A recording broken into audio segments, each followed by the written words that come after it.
Ito na guys, ito yung nakikita kong dahilan bakit low power yung unit na tinira natin. Yun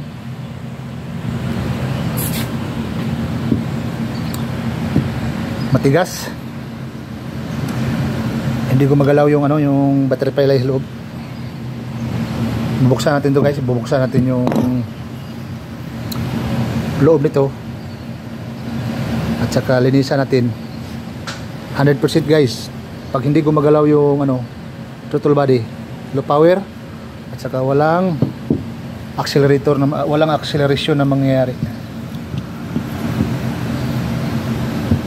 Yan, ito guys, sobrang tigas, hindi mo magalaw, hindi mo matulak.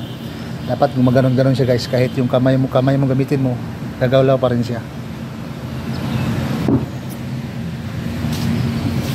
Inesprehan mo lakay yung yung intake.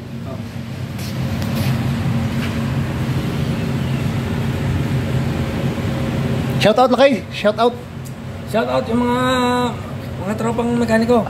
Yan. Tumitira kami ngayon ng kwan dito. Starex. Starex ba ito lakay? Hindi.